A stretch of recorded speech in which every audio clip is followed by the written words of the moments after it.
Good evening. I'm Alexis C. Evans, here with my father, Samuel C. Evans, and we will be discussing his plans to end poverty, homelessness, and rent eviction. Hello, Daddy. Hello, daughter. So, I would like for you to tell us a little bit about what makes you worthwhile listening to. What is your plan on ending homelessness, poverty, and rent eviction? That's a good question. Well, for background, I was the youngest regional chief of the United States Department of Treasury in history, 1972, when I came to Atlanta to open an office here for Treasury. I was trained at Chase Manhattan Bank at the behest of David Rockefeller, the chairman at that time of Chase Manhattan in executive banking. And for 8 years, I ran the region here with control over 7,000 banks and savings loan associations. During that time, I became very interested in money, how money becomes money and how is it distributed. Why do some people have so much and why do some people have so little? And so over those years, I spent time at the Federal Reserve Bank and I spent time studying monetary systems. Fast forward to 1988, when I met with then President-elect George Herbert Walker Bush, soon to be the next president of the United States, in New Orleans at the Republican National Convention. And there were two things I asked Mr. Bush. One, I asked him to grant access to capital markets for Black entrepreneurs. Okay. And I also asked him to invest the United States money in development of small business, particularly of entrepreneurs and startups, in order to fuel the economy. And he took that advice to heart. Later, the White House, the Bush White House, appointed me as the chairman, Capital Access and Credit Committee on the National Advisory Council in Washington, D.C. So I stayed in that chair for 3 years, and during that same time, I was the chairman of the Region 4 Advisory Council for the SBA. So I've just had a lot of experience with monetary systems. And also during that time, I've undertaken a study of poverty as a business to see what is it and why is it that we have such abject poverty in such a rich country. I've always been concerned about one man who sleeps on a yacht and another man sleeps under a bridge. What's the divide? And having looked at a lot of wealthy people and been associated with them, and certainly with a lot of poor people, I've come to the conclusion that there's only one division, and that's money. Well, anytime you start talking about money, I'm sure people are definitely interested in listening. Sure. So your plan, what is it called? It's called Race to End Poverty, powered by Money by App. Okay. So Race to End Poverty, the objectives are to end homelessness, especially among veterans. I'm a 100% disabled veteran, 2 tours Vietnam, and I'm very concerned with the fact that I see my fellow veterans on the street begging. And I have for a long time been very concerned about this, especially when it rains, as you know. I'm very uncomfortable when it rains because I know there are a lot of my brothers out there getting soaking wet.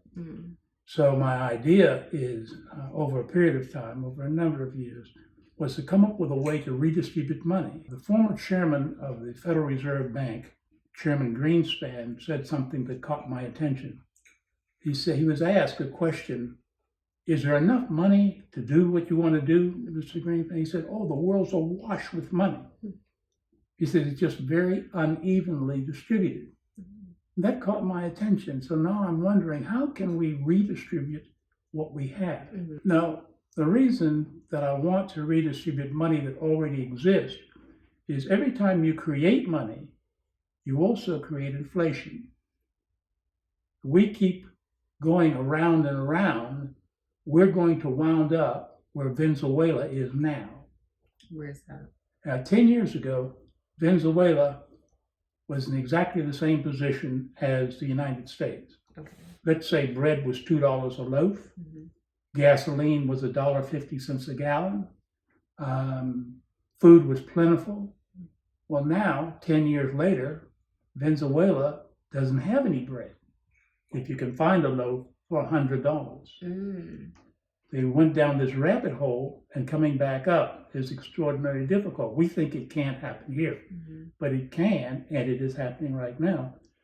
One of the things that I want to express during this interview is that our economy right now is teetering on total collapse. We don't think so because we're still indoors, we're still eating, and we're still driving our cars. But individually, we are doing extraordinarily bad.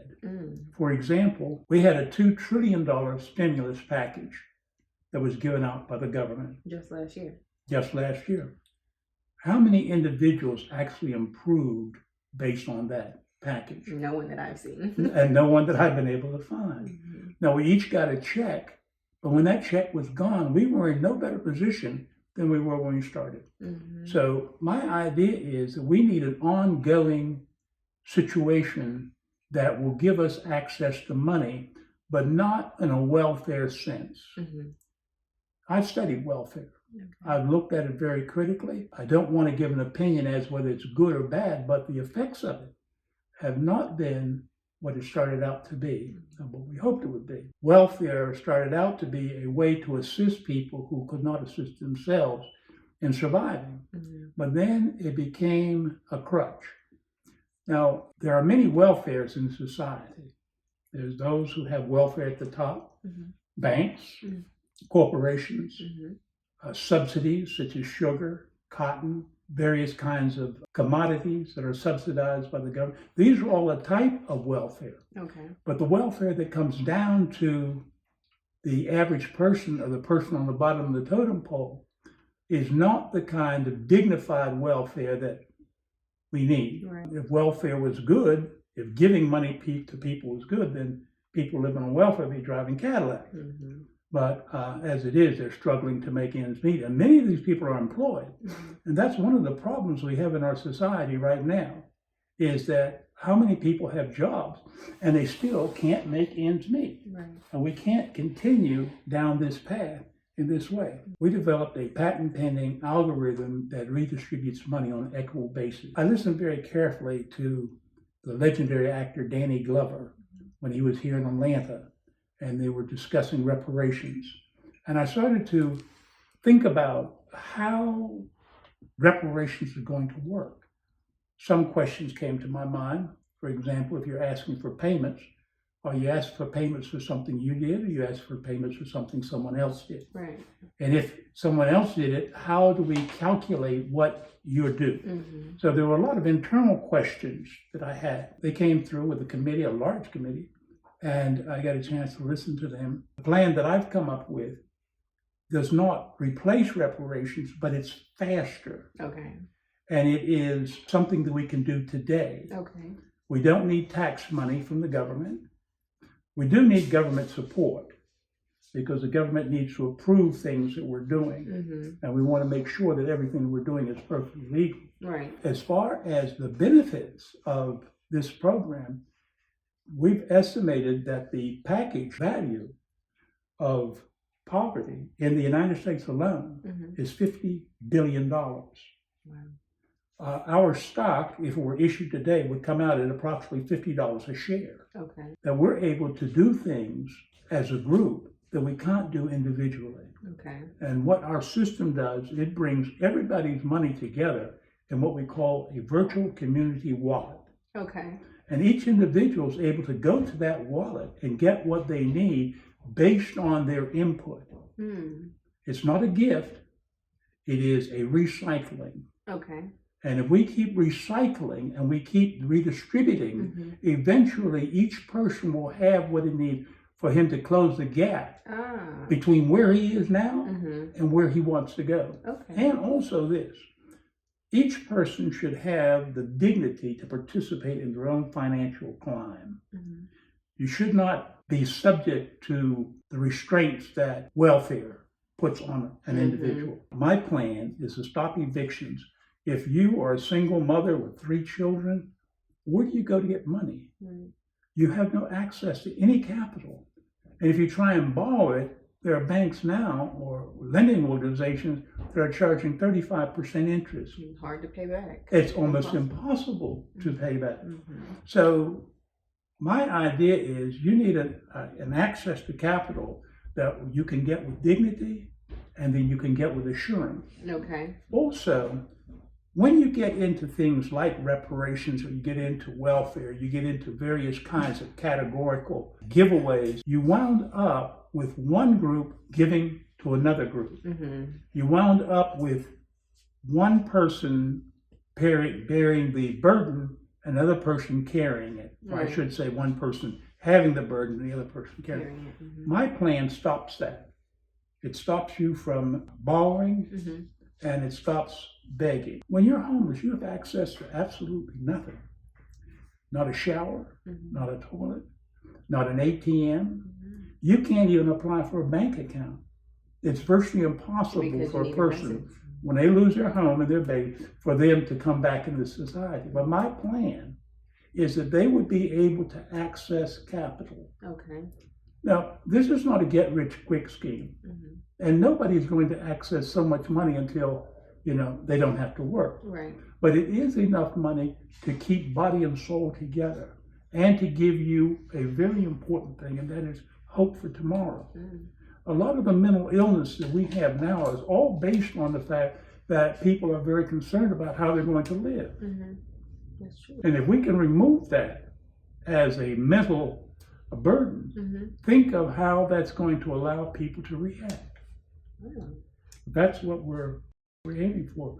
Now, I know that I'm saying a great deal, but I've been working on this now for about 30 years. Okay. So what I'm telling you now in 30 seconds Yeah. is coming It's a out lot. over a very long period of time Mm-hmm. and a lot of consideration. So if people wanted to get more information about Race to End Poverty, how would they do so? We have a crowdfunding campaign set up on Indiegogo for Race to End Poverty. The object of this exercise is to raise money to conduct a test. Okay. We want to test our system starting in the United States and then around the world. And we've talked to literally hundreds of persons in other countries, and we have over 100 people in other countries that are working for us and working with us Okay. in order to make this work. Okay. Nigeria, Bangladesh, India, China, on and on and on. As you know, I've had a lot of experience with China, and they can be very helpful in implementing the tests that I have, and we'll see how this works out. Okay.